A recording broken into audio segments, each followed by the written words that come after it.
Hello, and welcome, one and all, to the Snide Show. I am your host, as always, Cornelius Edward Snyder, otherwise known as Corey the Curator. And today, I got a very special guest. I've got a fellow curator here on the show. Say hello to everyone at home, Shaun Corley. Hey, everybody. How's it going?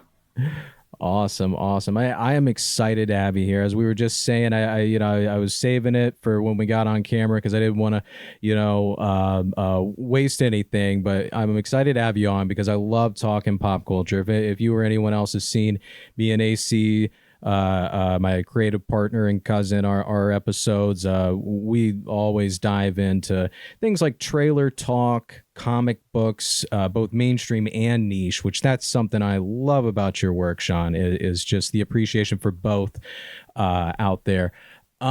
So Shaun, before we get into the hot scoop, a little slice of life, what's new in your world? Well, I am basically starting a new week of writing articles. The Marvel comics that'll be out tomorrow just came down our Discord channel about an hour and a half ago. Yeah, so once we are done here, I look forward to diving into those. And the way that works is that we get drops at Screen Rant about twice a week. Mostly we get the DCs on Monday and we get the Marvels on Tuesday.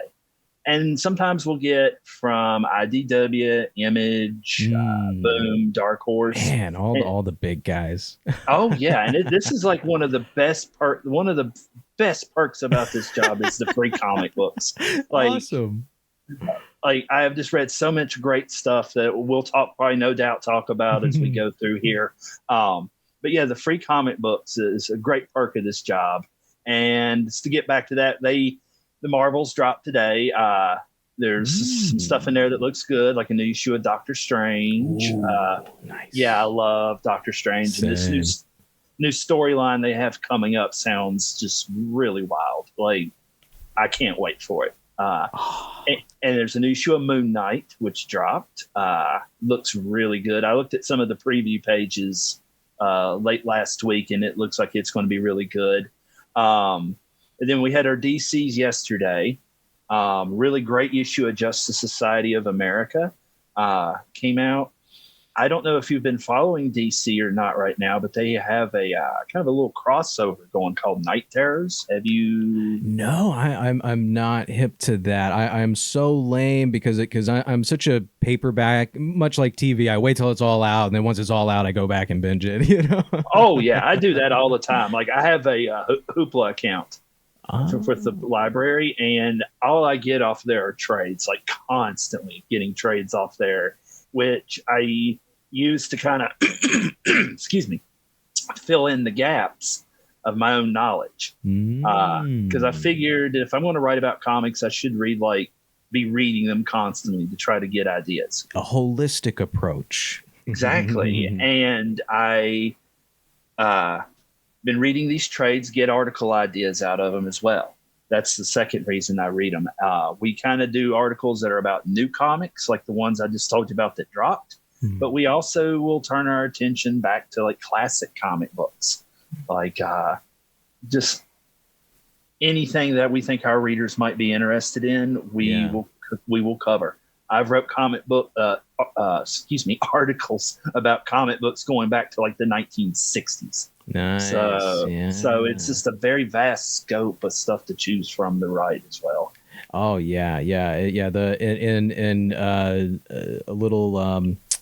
A little foreshadowing, that's part of what's great about comic books being like kind of the modern mythology is like it just keeps building on itself, and there's so much to go back to and dig into and choose from, and that's what I like. Me and AC, as we've talked about on the channel, are very much we like going to like flea markets, places like that, and digging into like the crates.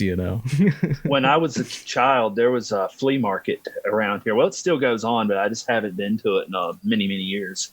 I used to love going there when I was a child because they would have comic books. Mm-hmm. There was always at least one or two vendors that had comic books set up, and I'd get me a few out of there, and they could have been like anything. Like it was random, like a issue of the Avengers or like a Charlton Comics Phantom comic from the 1970s. Just weird, random stuff. Yeah. And I would find these at flea markets. I like going to comic book conventions also. I went to my first since the pandemic earlier this year, Big Lick Comic-Con in Roanoke. Had a grand time there. Had a great time. Managed to snag a few cool signatures and got some really nice comics. Got an old Shazam comic for back when he was called Captain Marvel. Right. From the late 1950s, and that was a really nice find to get. Fascinating. On the note of flea markets, real quick, shouts out to Frank's Castle out there. If you're watching this, you know, he was always had the stand that I would go to, this comic book shop called Frank's Castle. Go to the flea market around here, and always have, for a isn't it? I found cool comics. That was also where I discovered a lot of like cool anime like Speed Grapher. Like I never would have discovered Speed Grapher if not for that place. That's awesome. And that's getting into a little bit of the beginning. So let's go ahead and break the ice with the hot scoop here.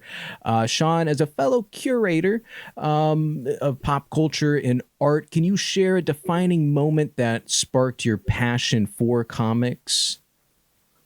Oh, just for comics in general? Yeah, you said when you were a kid going to flea markets, like was there a specific moment where you got possessed by that collector? I actually think there is, but let me give you a little bit of backstory. Please? I've been reading, reading and collecting comic books probably even before I was able to read. My father would take me to 7-Eleven. And here we had two 7-Elevens here in town at one point, and they both sold comic books. Wow! And this was when you could still buy comics on the newsstand. Yeah, also. Like man, I missed that era because for me, again, like the library was it. So I never had that. Oh man, I really miss being able to go into like drugstores and grocery stores and wherever that's not a comic book shop and buying a comic book. What a world. I know, it's just something that, like, I have very strong memories of doing that, but like the newer generations of readers do not. And it's just, I mean, and I'm not one of these type like, oh, back in my day it was better, but it was change.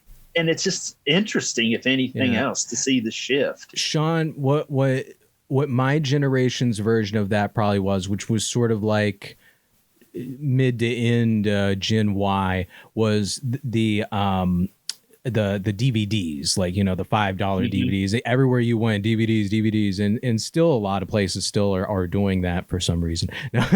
Yeah, but I see them all the time too. and you would find weird bootlegs, weird D movies that you would never find somewhere else. Oh yeah, I have to confess, sometimes when I'm at like Walmart and I walk past one of those DVD or Blu-ray bins, I always stop and dig through them. Same. I do. I have to, and again, that's the collector. That's the collector demon. Just like having to scratch that itch. Yeah, and as far as when the collector thing kind of came in, that was a little bit later because I was reading comics just for enjoyment. Like I was reading the old Marvel Star Wars comics, their old G.I. Joe comics, Conan the Barbarian, but very little superheroes compared to like way I am now. It was mostly like licensed titles, Star Wars, G.I. Joe, stuff like that. And I transitioned to superheroes as those titles began to wane, or just like I kind of developed new interests. But the actual drive to really buckle down and be a collector was the death of Superman. That did it for so many people. No, but that's still kind of like legend in my generation of like you heard of this monumentous thing that happened, and I think that was a dragon we chased as well. And it It was kind of one of those, maybe not the defining moment, but one of those big ones. And what happened was, I don't know if you've actually heard how the death of Superman worked its way into the news cycle or not, but it was a very slow news day when DC broke the actual news. And the journalism outlets just ran with it. And it was coupled with like this speculator boom that was coming up in comics at the time. And those two going hand in hand made this like a big book all of a sudden. And our comic book shop here, we had one in town at the time, got copies in, and they got like 100 copies in, and it sold out within an hour. Now, keep in mind, comic books, this is a small town. Comic books that they would put them out like during basically lunch hour. So I had a friend of mine, he sent his mom down to wait in line and get him a copy. Like he had school that day or something, and he was like, we had, you got it. This is my birthday present, all right? Yeah, exactly. And I didn't even think to do that because it never dawned on me that it would sell out. You'd be like, it'll be at CVS next week or whatever, you know. But it wasn't. So, damn. but what commodity. happened? It was there for a while, and I still see like references to that storyline from time to time, and I'll actually come back to that because it's one of the questions that you have coming up. Cool. And remind me to talk about the Superman books right now. But what happened was just, it really kind of awakened that collector instinct in me, and I've been kind of reading comics off and on since then and collecting them. I come and go with them over time. But I've stayed pretty consistent with comic books ever since. Right on. Yeah, my thing. So where did this? Because we'll get a little bit more back into taste here in a minute. Where did this transition into a passion for entertainment journalism? Okay, the job that I have now at Screen Rant. I went to college with the idea of becoming like a college professor, becoming an academic. And I did a lot of work in that direction. And I've eventually just found out that with where I was at education-wise was just a dead end. And I could go on, get more education, but still be facing a dead end. And I'm just like, okay, I can't keep going like this. And I left academia. I kind of bounced around jobs for a while, just working stuff until I found the job at Screen Rant, which actually wasn't working anywhere at the time when I applied for the job. And I actually just applied to make money, make a little extra money while I was looking for a job. Right. Okay. And it just kind of went from there. Snowballed. Nice. It snowballed. That's the exact word. And I was promoted to senior writer probably within a month and a half of starting. And just feeling that appreciated was a defining moment. Nice. Like they really believed in my work enough to bring me on and like make me a senior writer. And I'm happy for you. That's cool. That's really cool. Well, thank you. And as I've gone along, there have been moments that have reinforced that this is the right career choice. And I think a lot of them stem from interacting with professionals in the field. I've done 4 interviews so far with comic book professionals. No, actually make that 5. I've done 5. I've got a 6th pending out right now.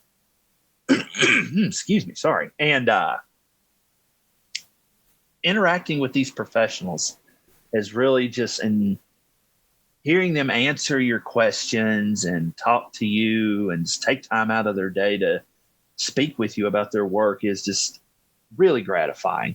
I don't know if you know who J.M. DeMatteis is. J.M. How do you spell that? DeMatteis, I believe. He wrote Justice League in the late 80s with Keith Giffen and Kevin McGuire. Just a really great run on the Justice League. He has wrote a lot of stuff. And legendary in the field. Well, he recently launched it's since concluded a crowdfunding campaign for a line of comics that he had created. And I interviewed him for Screen Rant during the Kickstarter phase of this project. And I've loved reading his comics for years, and getting to talk to him and actually see him face to face and interact with him. That was a great moment too. I've gotten nice notes from publishers and creators thanking me for, and probably, there is a defining moment, I think. Now that I've been sitting here running it through my head, I got quoted on the back of a trade. Oh, no. Okay. That's cool as shit. Yeah, it was. And I didn't even know it was Valiant Comics, Harbinger, the first Harbinger trade, the relaunched Harbinger that came out about 2 years ago. I wrote a review of the first issue for Screen Rant. And when it came time to publish the trade, they needed some pull quotes, some blurbs they could put on the back of the trade from magazines. And they pulled one of mine and not only credited it to Screen Rant, which they have to do, they quoted me by name. And I was just like, what? Huh?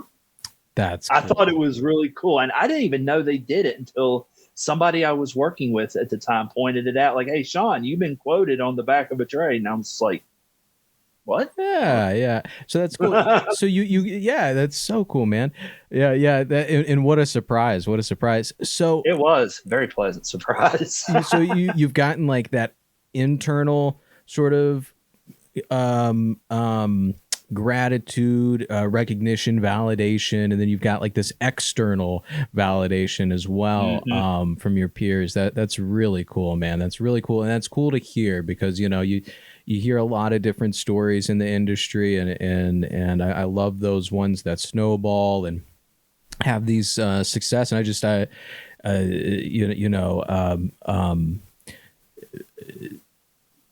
definitely keep it up, man. Keep up the trajectory. All right, and we're back here on the Hot Scoop on the Snide Show with none other than Shaun Corley, AKA at Corley on the Shore, at Corley on the Shore. I love that handle. Very, very clever. Very clever stuff. You get where it's from? Actually, no. I just thought it was a cool play on words. Oh, it's from a book by a dude named Haruki Murakami. The name rings a bell. He wrote a book. It was called Kafka on the Shore. And I read it probably about 15, 16 years ago, and it just blew me away. I love Kafka. Oh yeah, I love Kafka too. And it's been so long since I've read the book. Exact details are fuzzy, but I believe there is a Kafka connection in there somewhere. I think one of the characters is named Kafka. And that's very interesting, an Eastern take on some of that stuff. That's really cool. I got to check that out. Not read too far ahead. I don't want to spoil it for myself.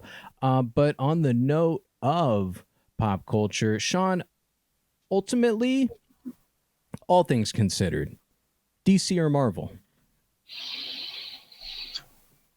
Wow, this is a tough one because I don't. All right, I know I said no curveballs, but you lied. Okay, I'm going to say DC at the end of the day. When all is considered, when all is said and done, I'm probably more of a DC guy. Yeah, I've noticed all the Justice League stuff. So yeah, but this is weird because normally it feels like I write more about Marvel or Star Trek than I do DC. Oh, well, okay. And actually, I that was one of my hidden questions here in a minute too. But so all that considered though, so DC though, I think what attracts me to DC is it's two different approaches to characters, and neither one is right. But I just feel like maybe the DC approach suits me more, that more mythological approach to their characters, I guess. And particularly the legacy heroes that DC has, like all the Flashes, all the Green Lanterns, all the Hawkmen, Hawkwomen, and the Atom, and all these just cool variations of characters that they've had over time. Marvel really, There's a few characters at Marvel that you get that with, but not so much. They never seem to stick with Marvel. No, they don't. It's almost, and honestly, you could argue that at DC too. It always kind of swings back to Barry Allen. It swings back to Hal Jordan and things like that. But Marvel seems like that also. But I think what gives DC the edge over Marvel for me is this DC has this great assortment of just the most oddball characters. And just like you've got people like Swamp Thing right next to like Western characters like Jonah Hex. Sure, you've got the World War II characters like Sergeant Rock. You've got characters from all over history, all kinds of historical time frames. Yeah. Then you've got characters from the future like Space Cabbie and Tommy Tomorrow, the Legion of Superheroes. So there's just this really great spread of types of characters in DC. Yeah. And I think that is one thing that really attracts me to their characters. I would probably agree. I would have to agree. But what I like about Marvel is that obviously the more grounded real world approach that they take to it. Their characters have feet of clay, and as they're more relatable to the average person. Yeah, because if you go back and look at like the old Green Lanterns and Flash comics from the late 50s, early 60s, Hal Jordan and Barry Allen are very flat characters. Like they don't. There's really no depth to them. And when you put them up against like what was going on at the time at Marvel with characters like the Hulk and Spider-Man and Daredevil that had like real world problems or things they had to deal with. Yeah. Spider-Man, it was definitely. Spider-Man especially, man. Yeah. That dude can never catch a break. Never. Yeah, that's something I think the Raimi films kind of got more. If we could talk a little bit about the movies too, like, you know, the Raimi movies captured that more of just, man, this guy, no one likes this guy. Like, I know. And that's something I don't like. I like Tom Holland's take in the MCU, but you don't really get that, I don't think, as much with Tom Holland. Even Flash Thompson likes him, and it's like, hey, no, that's his bully, bro. Like that's yeah. Like Flash likes Spider-Man, he just doesn't like Peter Parker. Right. But even when he tries to like troll him or bully him, like it never works, and he just looks like the fool or whatever, and it's like that's not really, you know.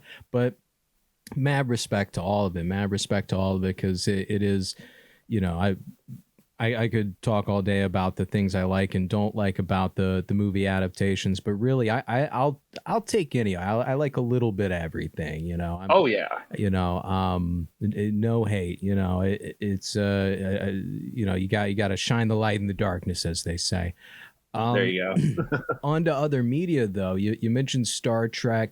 I noticed your love for Deep Space Nine. I have not gotten that deep yet because I'm a chronology freak, so I'm still like I'm still in the next generation. But you know, I just really I love Star Trek, and I wanted to know what are your thoughts on like Discovery and sort of some of the new stuff, I love the new stuff, but I will preface this by saying I am really behind on Discovery, seasons behind. So I haven't had a chance to really watch what's been going on lately. I kind of know about what's going on vaguely because working for Screen Rant, like I inevitably stuff will trickle to me. So like I have a vague idea of what's been going on with Discovery, but I couldn't tell you any specifics. Right. Well, because I am a chronology freak, I had to stop after season 2 because that's right, because they jump ahead. So I'm like, guess it's time for I actually haven't watched the new one yet because it actually just started coming onto my radar, but with that Strange New Worlds, with that really handsome guy that plays Pike, Anson Mount, he's cool. He's on point hair, man. Is that real? Is that CGI? Like, no, I believe that is 100% real. Yeah, man, and he's just such a cool Pike, and he is. I've been getting my partner Rebecca into Star Trek little by little, just here and there, because she actually started with the Orville, weirdly enough. Oh, interesting. Isn't that weird? And like that kind of piqued her interest and piqued my interest to show her. Have you watched sorry, I didn't mean to cut you off. Yeah, absolutely. Have you watched Lower Decks, the cartoon one? No, it's been on my list. Is it good? Oh my God. It is probably my favorite of the new shows. Seriously. Cool. It is funny, and it's funny without punching down either on anything. It really respects Star Trek is what it does. Cool. But it manages to do it in a really kind of touching way that's really funny. And it really rewards you for being a Star Trek fan, because they'll just cram in just these ungodly Easter eggs. Like, you're just like, somebody else remembered that? Right. And right. and you can have like any time in any episode, they'll do something like that. So it's just, it rewards you for your knowledge of Star Trek. So how does that compare to the Harley Quinn show, if you've seen that one, the cartoon? Well, Harley Quinn, I've only seen the first season of Harley Quinn, I have to say. But some of the people maybe give a slightly better frame of reference for Lower Decks is some of the people that created Lower Decks worked on Rick and Morty. Okay, cool. They came over from they love sci-fi. Yeah, and the character designs, the way they're drawn, are kind of Rick and Morty-esque a little bit. I did notice that. And I thought it was just because that, everyone tries to ape Cartoon Network every generation now. Yeah, and it's probably because they had people from Rick and Morty actually working on it. That makes more sense. I respect that more than they were just doing what is popular. Well, it's going to move higher up in my list because of that recommendation. So my last little thing here about, the tastes that make the taste maker.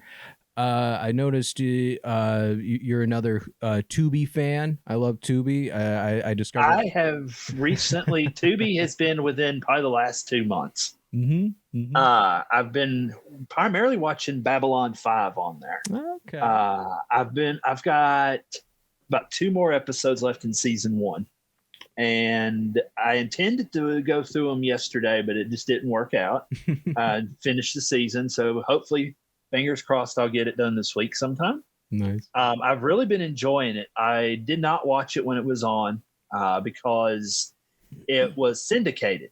And back in the 90s, that meant it was at the mercy of like programmers. Like whenever they could shove it in, they would. Yeah. There was never a consistent time slot for it.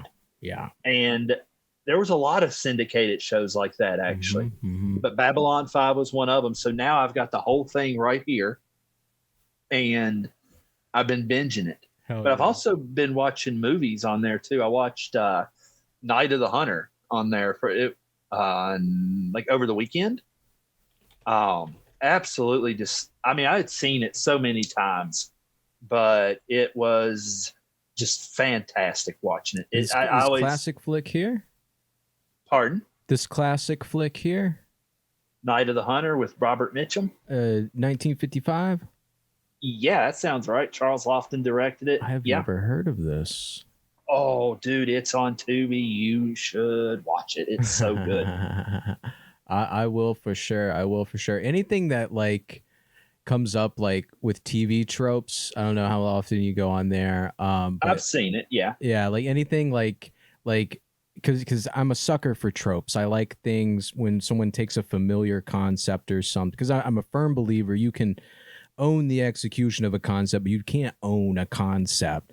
And that it's always interesting how people creatively deal with like a classic storyline. So I wonder what sort of DNA this movie created in the pop culture zeitgeist. So I'll definitely have to check that out. Let me write that down. It's one of Robert Mitchum's best roles. Like it just really struck me this time around that like, he moves like Frankenstein's monster in that movie in some places. These hands every now and then. Yeah, and that's a creepy scene too when he's telling people and what those mean, why he's got love and hate tattooed on his hands and on his knuckles. And yeah, the look of it reminds me of Buckets of Blood Have you ever Buckets seen of Blood. Buckets of Blood? I don't think I have. It's actually. a weird movie about like a serial killer from like the 60s, but it was like a 60s B movie that just when you it's another one of those you watch and you realize how much of it inspired just things that are now commonplace in like horror cinema. Well, but I know with Night of the Hunter, it was a flop when it came out. It was such a flop that the guy that directed it, Charles Lofton, that was the last movie he ever made. It was the first and only movie he ever made. Interesting. That always interests me too. Like what? Oh God, I know, like movies that are just flops when they come out, and then like years later they're cult classics or they're just become renowned classics. I'm absolutely fascinated by that too.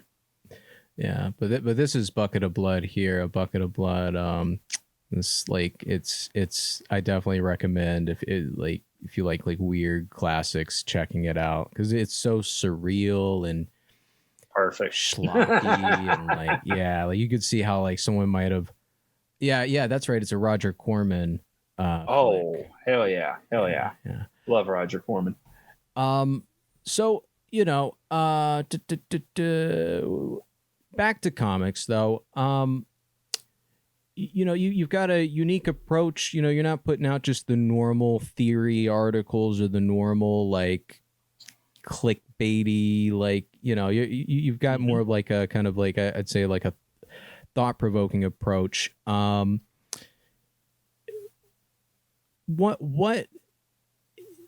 inspires your approach to writing these articles, I guess, is my question.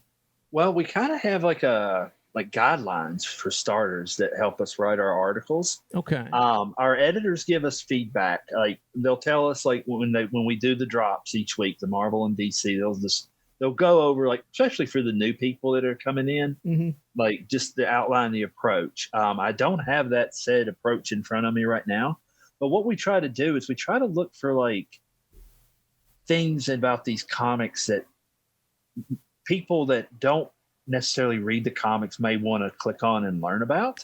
That's important. That's so important. And my Star Trek articles are actually probably the best example of this. I have noticed that the best articles I do are always consistently in terms of clicks are my Star Trek articles. They tend to just really do well. And I think a lot of them in these comics, the Star Trek comics that I'm writing about, they are just doing some crazy shit with the mythology and stuff, man. And just like, wow, just continuously, just every month I'm wowed by what they're doing in that comic. And I like sharing that with people. Let me think of a recent example. Okay. Like there was one that came out of San Diego Comic-Con. Worf is going to become kind of like a bounty hunter in these upcoming comics. It's a long, long story, but Worf is going to become a bounty hunter. Wow. Interesting. And we put out an article about that within the headline, Worf becomes a bounty hunter, and it's doing pretty good right now. So really, you offer them something that they may not know already. Like, for instance, I wrote an article about last week's issue of Ultimate Invasion. In which, long story short, the evil Reed Richards is creating his own superhero universe. And in it, he creates a version of the Hulk that is not driven by anger, but he must have found Bruce when he had just been transformed and taught him Zen meditation and like breathing exercises and stuff. And the Hulk was able to direct that anger.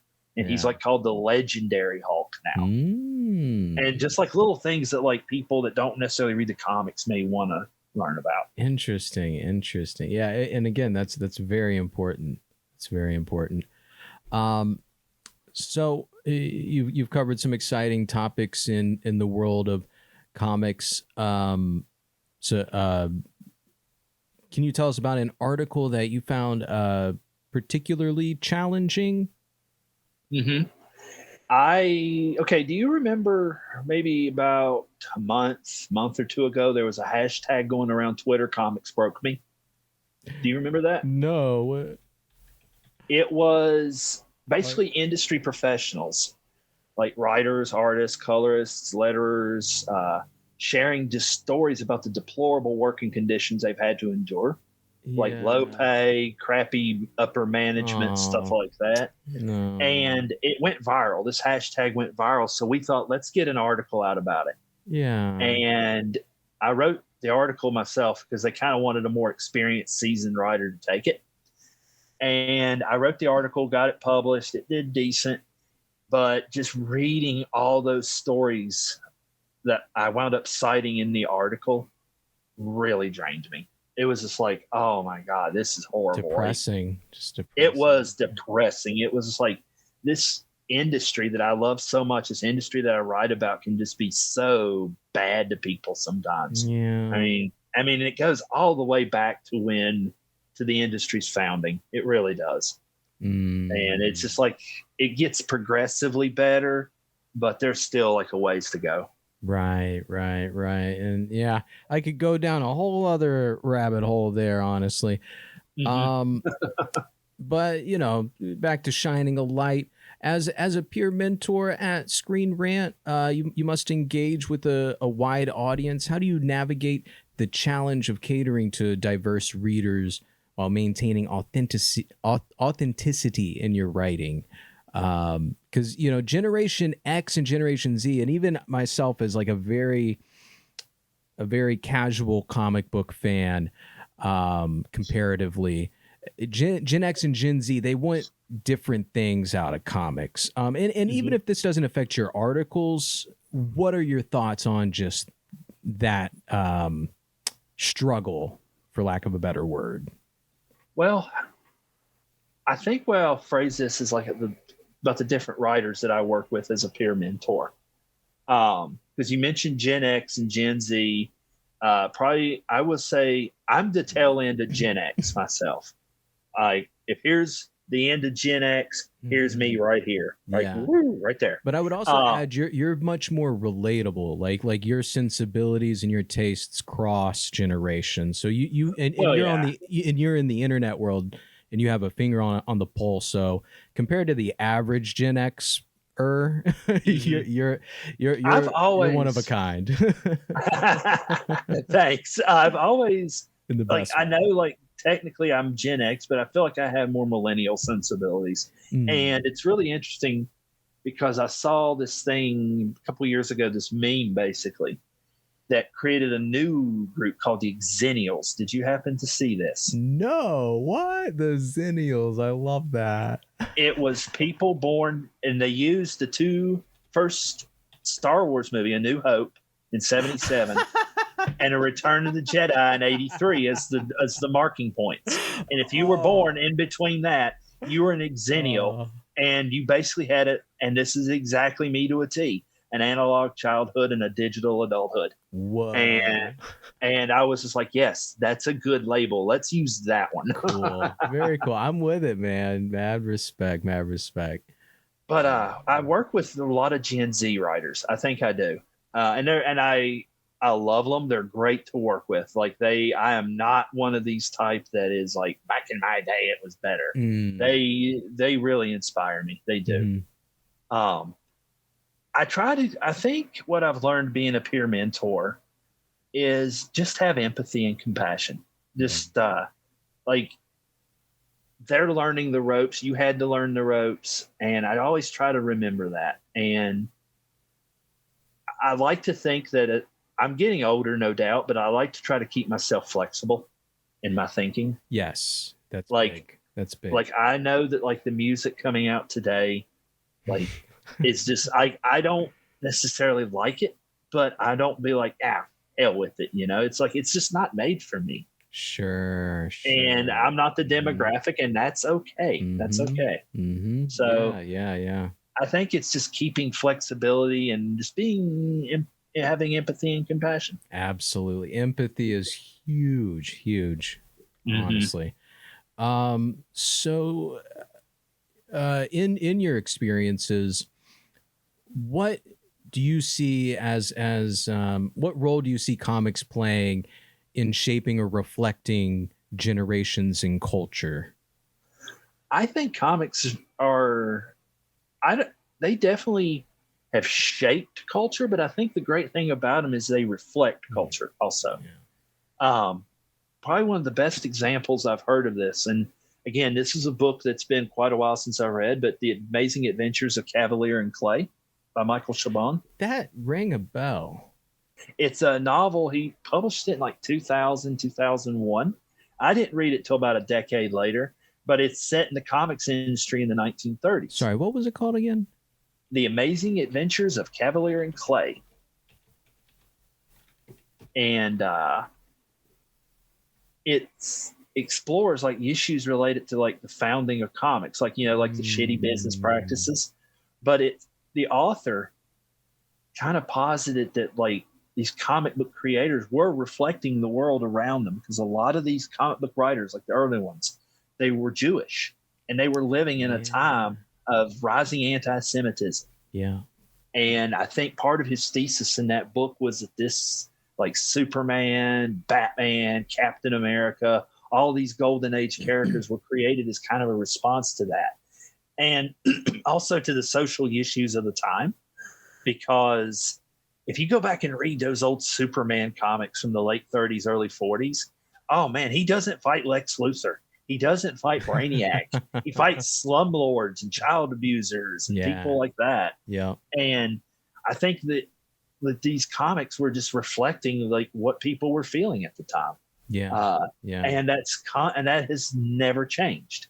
I really think comics have changed with the times, or they try to anyway. And as far as how they're shaping the cultural narrative, I would say that the success of like the Marvel movies last decade really opened up nerd culture or geek culture, whatever you want to call it, to the masses. Yeah. It really, because you would have people that never would pick up a comic book. Maybe they don't have anything against it. Maybe they're like, that's crap, but whatever. Right. They're engaging with these Marvel movies like, well, I watched this one and then this person was in there. Then I saw him in this movie. And you're like, you would love the comic books then, because this is all the time. Yeah. And it's not, people aren't necessarily engaging with the comics. And I mean, whatever, if you don't want to read them, I mean, that's fine. But it's just been interesting to watch like how mainstream audiences are reacting to this brand of storytelling.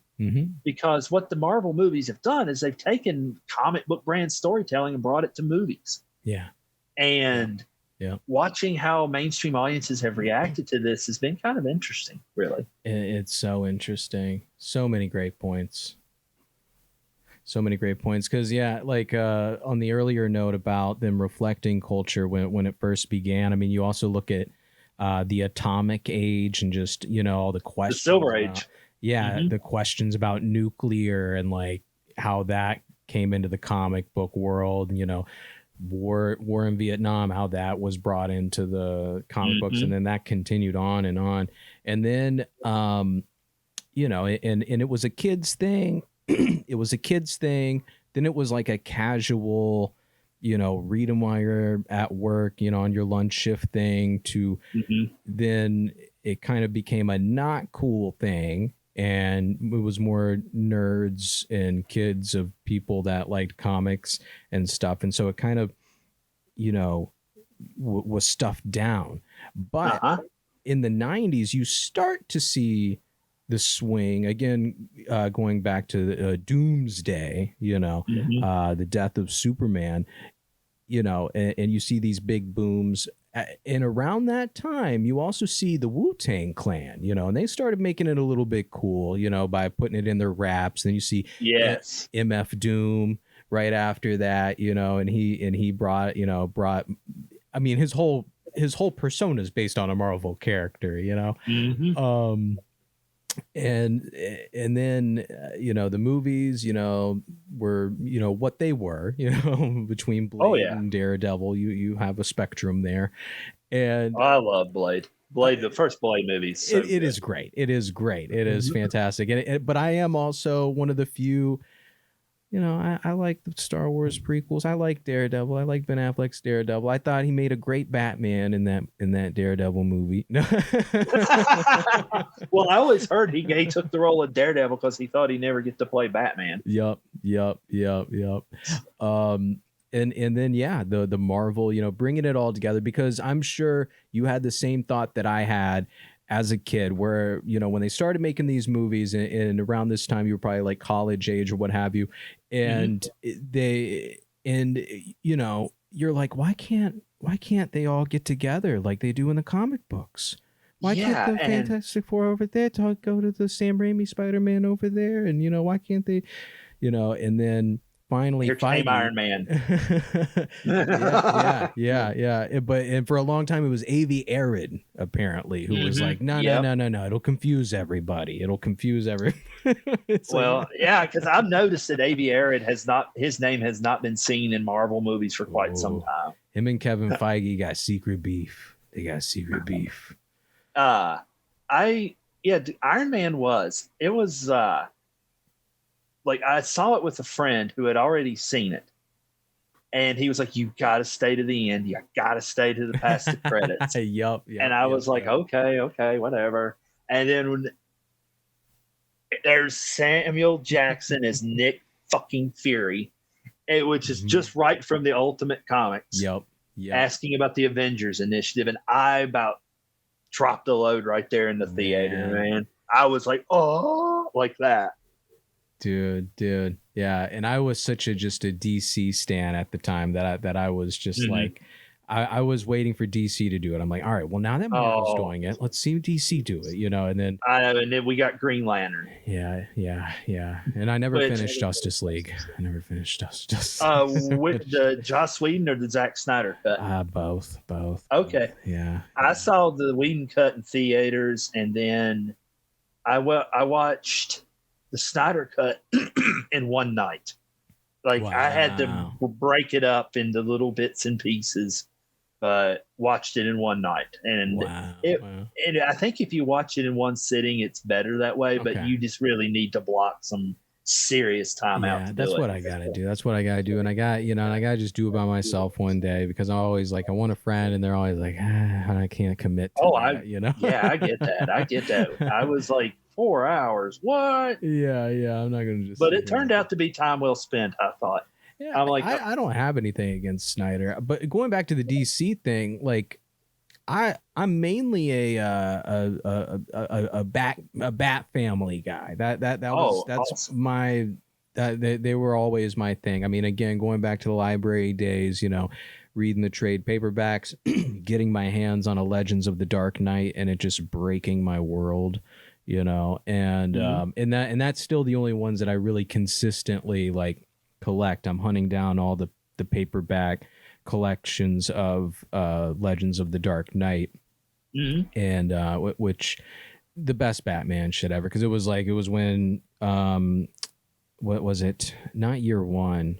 It was the first Frank Miller one. The Dark Knight Returns. Dark Knight Returns, yes, yeah. It was right after that. They were like, "Oh, let's do this as a whole series." And Detective Comics, like the main ones, they were like, "We still got kids reading this.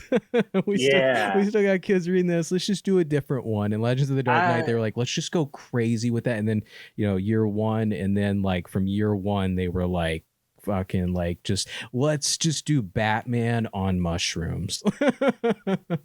Do you remember Nightfall? That event? Yes. I remember that actually just celebrated its 30th anniversary like a week ago. The Batman 500, the big climax to Nightfall, where Azrael put on the new suit and beat Bane down. Yeah. That was actually 30 years ago. That's insane to think. And that's crazy. I bought it when it came out. And I'm like, 30 years ago? What the hell? Yeah, that is wild. That is a trip. Because I mean, again, and these were like, to me at the time, being like a 10-year-old. So at that point, it would have been out like 10 years, and it was like a 5-6-year-old book just sitting on the shelves, and I'm like, that's not the Batman I watch at Granny and Granddad's house. Like, you know what I'm saying? Like, and I'm like, oh, like, this is more like the movies, which is, was kind of my thing too, was like the Tim Burton Schumacher movies, as embarrassing as it is to say. And maybe this is where my crazy ass tastes come from, but Batman Forever was my first Batman. Like, That's fucked up, man. That's fucked up. Val Kilmer was my first Batman. That's weird. Looking back, that's weird. My first was Michael Keaton. I'm old enough to say I saw the original Batman and Tim Burton Batman in theaters. Legendary. It was. I was about 10 years old, 10 going on 11. And, oh, dude, there was no better movie to see at that age. No better movie. It was an amazing experience. That is so cool. That is so cool. And so to me, like, you know, that was one of the ones to go back and watch, you know, on VHS, you know, and just kind of be like, but then also it was also disillusioning to a kid at that age being like, why aren't they the same guy? They're not the same guy. What is this? And the tone's all different too. Yeah. That one's a little scarier. Yeah. I love Jim Carrey. I still haven't seen the Batman, the most recent one. Me neither. And it looks good. I don't have anything against it. I thought the Riddler doing a Hush thing was weird. I'm like, why is he Hush? Why is the Riddler Hush? Like, yeah, the run times kind of put me off too a little bit. 3 hours. It's too much. Just too much, guys. I managed to make it through. I sat through Oppenheimer last week. Nice. Yeah, and it was time well spent, I will say, and it's really telling how good a movie it is that I sat there for 3 hours, and I would maybe go back and see it again in theaters. Wow, I liked it that much. I'm looking forward to seeing it, but it is one I'm waiting for streaming on. So yeah, we've actually answered a bit of these. Yeah, we got into latest releases and paperbacks. So, right, well, let's okay, yeah. So yeah, we'll just go ahead and jump to. As someone who's explored the comic book universe extensively, what advice would you give to aspiring writers and curators looking to make their mark in the industry? Well, the advice I can give, I mean, beyond like the kind of, you know, just practice and don't get discouraged, is basically that. Yeah. I lucked out in that I was able to get in. I did some zine writing back in the 2000s, like reviewing like books and CDs. And I loved it because I got free stuff, but I was so set in my academic career mindset, whatever, that I just didn't do it again. I just didn't fool with it. I let it slide. And so maybe that's my advice is if you like doing this, do it. Even if you have to work like another job to do this, do it because somebody's going to read it. Yeah. You will get somebody's attention, and yeah, I would just say just stick with it. That's really my best bit of advice for people who are starting out in this field, because like I could say write about what you love or do this, but that's not always practical. You know, that's like I did some like copywriting and like keyword SEO writing about 8 or 9 years ago. And so it was kind of good practice for what I'm doing now.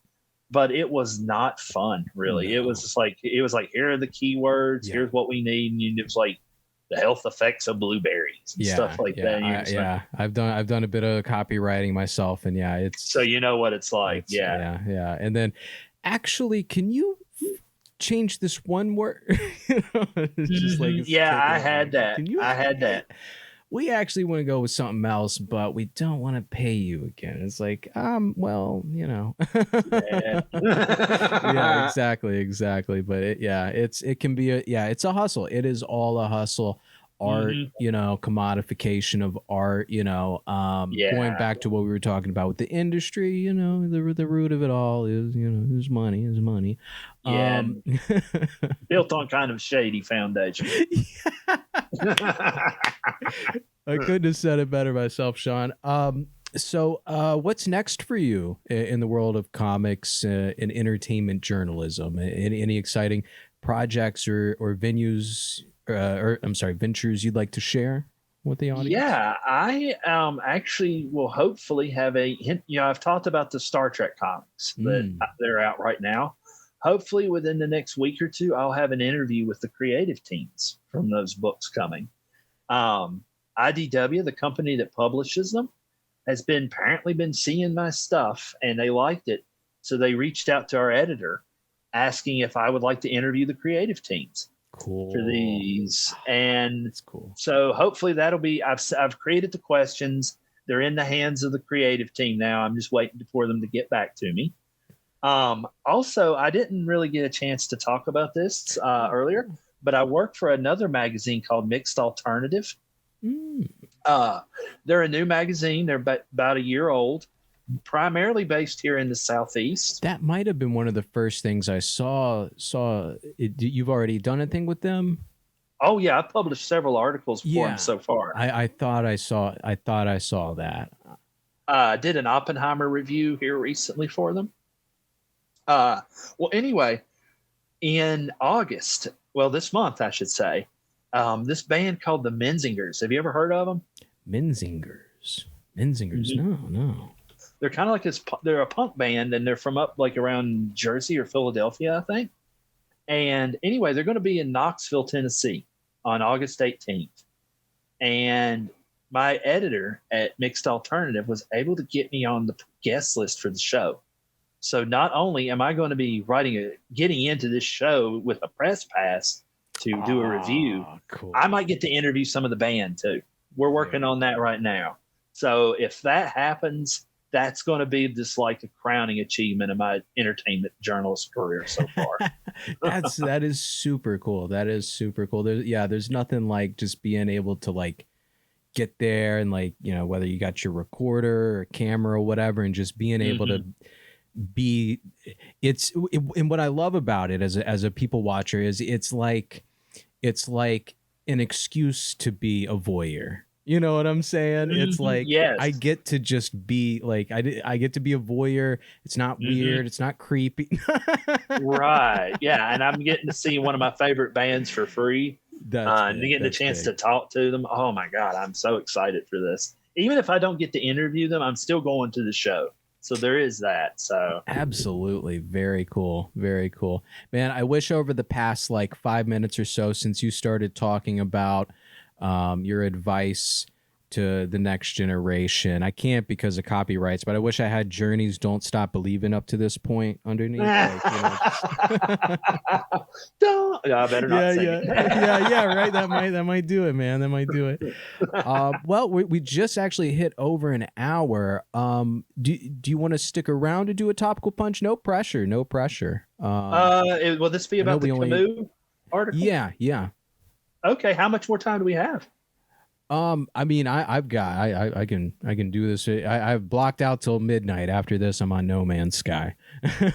Oh, okay. Yeah, let's do topical punch. Let's do it, man. Awesome, folks. Well, let's get into some topical punch. Oh, news.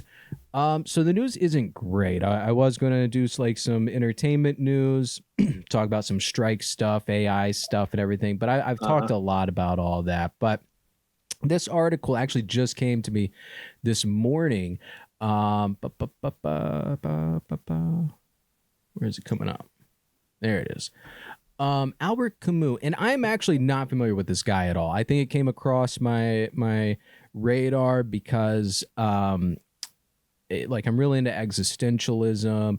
Oh, then you're gonna love Camus. I've read let's see, I've read The Plague, I've read The Stranger. This is creeping me out that you hold on. That creeps me out that you are like familiar with this. And it just came across my algorithm this morning when I was like looking for new stuff, and then I picked this. Well, so I'm not a Camus expert, but you can tell me more than I know. I know what's just in this article. I was going to relate it to other things that it reminded me of. Okay. Well, let's do that because it's been a hot minute since I've read Camus, so I'm a little rusty on it. Actually, awesome. Well, he's his big thing is, at least in the context of this, is absurdism. Creative expression, its function in humanity. This article here by Susanna Andrews from thecollector.com. But first, I actually have a little bit of stuff about Camus himself, because so I've read this and I kind of consolidated down and everything, so we're not just reading an article. So he was born in 1913. He was a French-Algerian philosopher, author, dramatist, and journalist, best known for his contributions to the philosophy of absurdism. He was born to a poor family, experienced a difficult childhood, but excelled in academics, and eventually studied philosophy at the University of Algiers. Camus gained worldwide recognition at the age of 44 when he was awarded the Nobel Prize in Literature, making him the second youngest recipient in history. His notable works include The Stranger, The Plague, The Myth of Sisyphus, which I've heard bits about. Yeah, I don't know if I've read that one or not. If I have, it's not really coming back to me or anything. Yeah, and then The Fall and The Rebel, which really appeals to me. Philosophically, Camus' ideas played a significant role in the development of absurdism. And that, for folks who don't know that, like, that's what kind of, like, we wouldn't have cartoons if it wasn't for absurdism. Although some have labeled him an existentialist, Camus rejected this categorization throughout his life. They often do. Yeah. Because it is reductive. It's reductive. Existentialism is such a reductive kind of title. He emphasized the concept of the absurd, which refers to the inherent lack of meaning in the universe and the human struggle to find purpose in an indifferent world, which that's a big thing with nihilism. You know, if there's no fucking like real point to this, then what is the point? Camus' philosophical views tie into various other philosophical schools. For instance, his rejection of the absolute truth and belief in human freedom differentiates him from existentialists like Sartre, and aligns him more with individualism and libertarian socialism.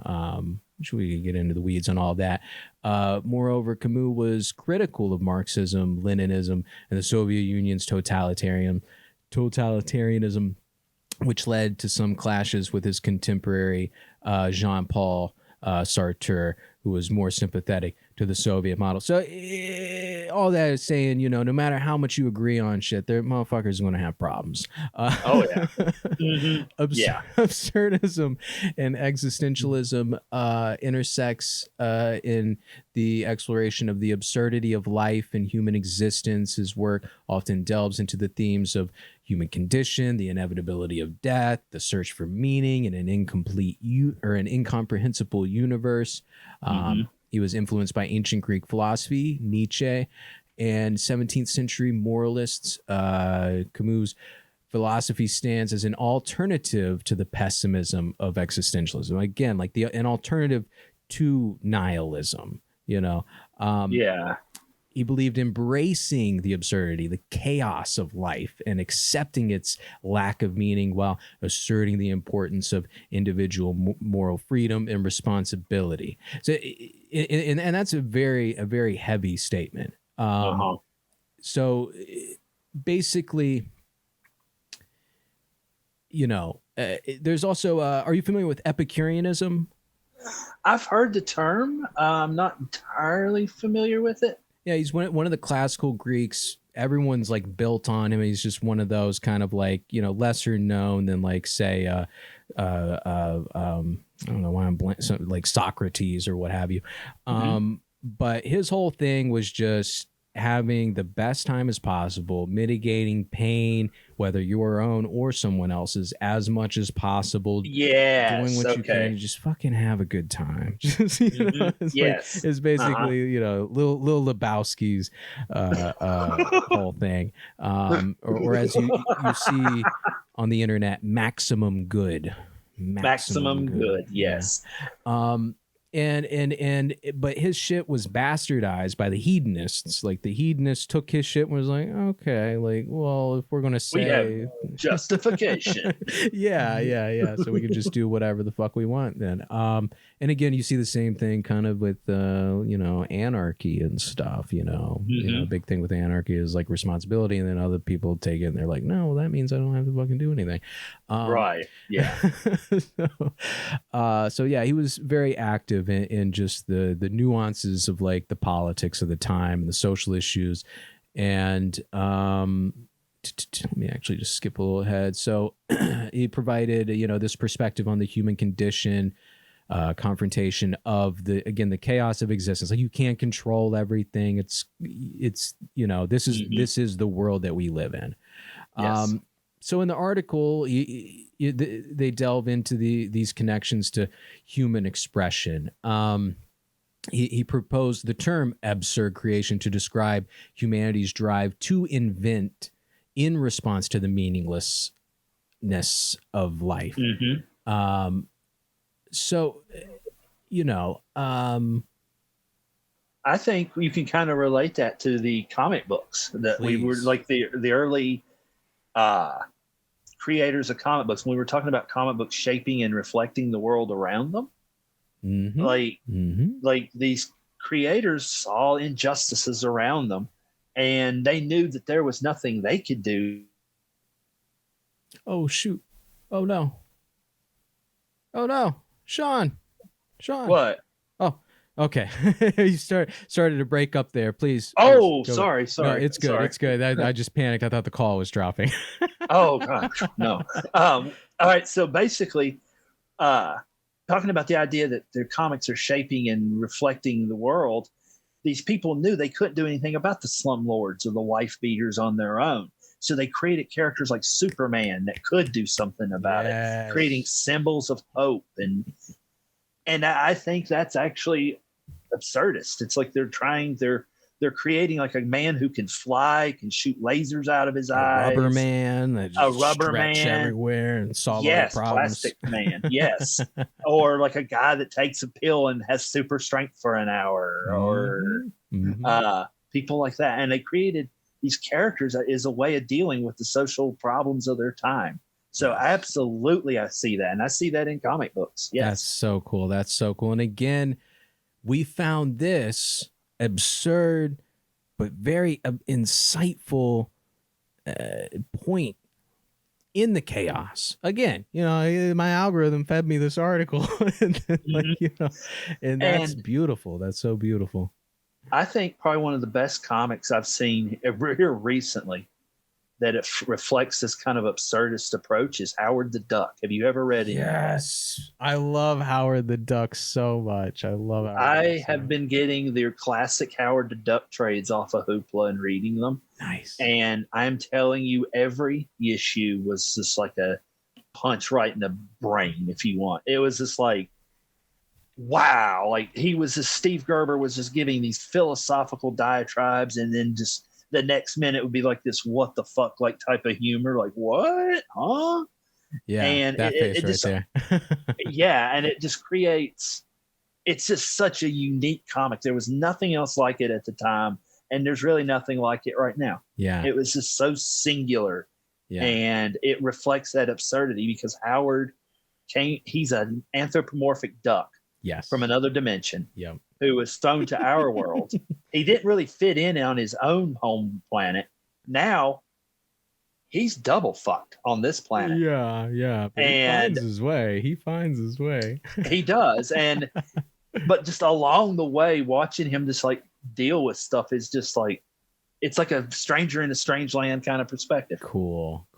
And for those that don't know, Howard the Duck was Marvel's take on like Tex Avery and like Hanna-Barbera, and like trying to take on like cartoons of the time, and like let's take a crack at this, Yes, and very much so. And I mean, like, in one famous issue, man, this duck over here is bedding human women.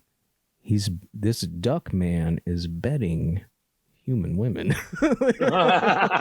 Yeah. Like, yeah. And like, he just does crazy shit. And again, absurd and cartoony, and trying to just make sense of like a world. And they use that as a jumping off point a lot for like social sort of observations or just slice of life observations of like, yeah, car is crazy, huh? Yeah. And that's so cool. And I love that we found this meaning. Anything else I have written down here doesn't really compare, because I was going to, connect Camus to cartoons to comics, but no, you're right, because it would have been that era, because he passed away, I think, 1960. So it was of that era of Who passed away in 1960? Camus. Oh, Very okay, yeah. man, unfortunately. Yeah, he died in a car wreck, I believe, wasn't it? Oh, I actually didn't. I didn't look at his death, man. Like, that's yeah, crazy. I think he was a car crash he passed away in. Yeah. Yeah. That Like is taken wild. out way too soon, I think. Yeah, in a very rich career. So the only telling like what would have happened going forward. I mean, I know. and again, like, the sort of absurdity, he was ahead of his time, because that was very much a time of order, a very militant order, very, the nuclear family, the Yep. American ideals and all of that. You toe the Red line, and if Scare. you're not, if you don't toe the line, you're a fucking communist, dude. And, Yep. and he's like, no, there's jerks on both sides, man. This, the issue is greed, or the issue is power.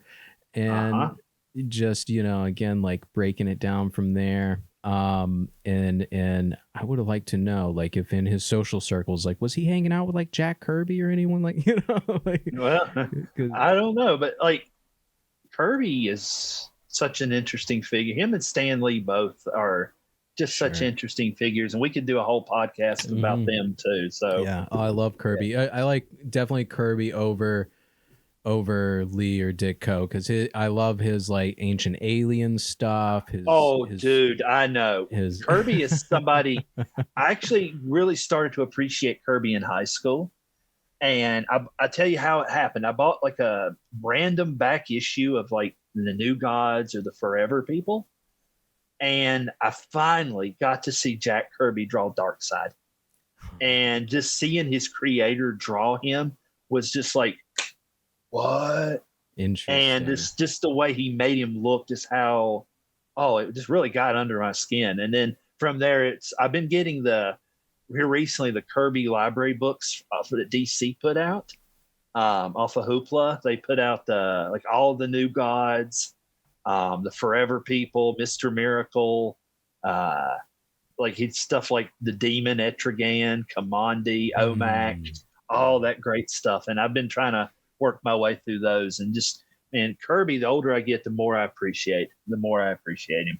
Absolutely. Yeah. This is the function, folks, of art. This is the function of culture. This is the function of media. It's communication of ideas, empowerment, inspiration, drive, and to me, that's the meaning of life, entertainment, doing whatever you got to do to get that dopamine going, get that serotonin going, as long as it's not hurting anyone. That exactly. Fucking chase your passions, chase your dreams. Love it, man, and chase what tickles your fancy. Like I did, yeah. Comic books. I never thought I'd be a comic book journalist, to be honest. Like, I never saw this as like a career path that I would take, but here we are. Yeah. Whatever drives you to keep pushing your boulder up the hill, the Sisyphean task. Yes. Yeah, and maybe your masterpiece will be the one that unlocks that ultimate punchline. Well, like the comedian from Watchmen. There you go. Man. Yeah. So yeah. Cheers, everyone. Thanks so much, Shaun Corley. Thank you for having me, man. It's been a blast. Again, folks, that's Corley on the Shore everywhere. Follow him, and stay hip and stay snide.